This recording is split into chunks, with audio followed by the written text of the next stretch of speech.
Hello! Welcome to Essay Nights, the Essay Slayers. My name is Julie and I will be your instructor as we read through summary and reflection of Piaget and Vygotskys theory essay. The article source is embedded in the video description below. Feel free to read along. Please note that you can get a custom, plagiarism-free essay for as little as $10 a page at Essay Nights. The link is in the description. Summary: Piaget was born in Neufchâtel, in the Francophone region of Switzerland. He was born on August 9, 1896 and he died on September 16, 1980 at the age of 84. He was also known as constructivism, theory of cognitive development, object permanence, egocentrism and also a genetic epistemology, which is the study of knowledge. Piaget was a precocious child who developed an interest in biology and the natural world. In the 1920s, Piaget observed children reasoning and understanding differently, depending on their age. He proposed that all children progress through a series of cognitive stages of development, just as they progress through a series of physical stages of development. Piaget introduced some important concepts, which is the schema or schemata from the word prior knowledge, assimilation from previous concept down to new concept, adaptation involves new information, equilibrium is the search for balance. According to Piaget, there are 4 stages that described his theory. First is the sensory-motor stage, from birth to 2 years of age. Second is the pre-operational stage, from 4 to 7 years of age. Third is the concrete operational stage, from 7 to 11 years of age. And last is the formal operational stage, from 11 to 16 years of age, onwards. Reflection: As I was, Piaget is widely considered to be the influential development psychologist in history. Because based from his theory it describes on how a child understands on what a teacher's taught. Piaget believed that cognitive development occurred in sequential distinct stages with abrupt improvement of skills from stage to stage. For example, children between the ages of 7 to 11 are in concrete operational stage. At this stage, they can use cognitive strategies to solve problems involving concrete objects.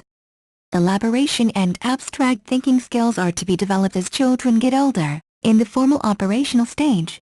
To be more specific, Piaget's theory describes that cognitive skills of one child improve not only by age but also through increases in processing speed and efficiency, increased use of cognitive strategies such as rehearsal, increased chunking due to expanding knowledge base, and increased ability to inhibit distractions.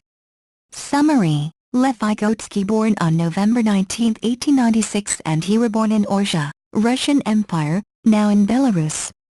He died on June 11, 1934 at age of 37. He is a Russian and is also known as cultural historical psychology and zone of proximal development. He believed in guided learning and introduced the idea of ZPD, zone of proximal development, in which a child is left to work independently through a task that is at their developmental level, but is encouraged to perform tasks slightly beyond their current developmental stage with a bit of guidance. Vygotsky's theory emphasizes on culture affecting shaping cognitive development and also on social factors contributing to cognitive development. Vygotsky states cognitive development stems from social interactions from guided learning within the zone of proximal development as children and their partners co-construct knowledge. According to Vygotsky, child occurs through social interaction with a skillful tutor. The tutor may model behaviors and or provide verbal instructions for the child. Vygotsky refers to this as cooperative or collaborative dialogue. The child seeks to understand the actions or an instruction provided by the tutor, then internalizes the information, using it to guide or regulate their own performance. Reflection: Vygotsky's theory development emphasizes socio-cultural influences on development. Some important elements of this theory include scaffolding, inner and outer speech, and the zone of proximal development. According to Vygotsky, the most effective teaching and learning goes on in a student's zone of proximal development, which is what the student can do independently and what the student can do with maximal help from a teacher. When a student is first learning a concept, the teacher provides a lot of hints and support. As the student masters the concept, this support called scaffolding. Thank you for taking your time to listen to me. I hope you enjoyed learning about summary and reflection of Piaget and Vygotskys theory essay as much as I did. Kindly remember that you can get a custom, plagiarism-free essay at A9AYTZ for as little as $10. The link is in the description. See you next time.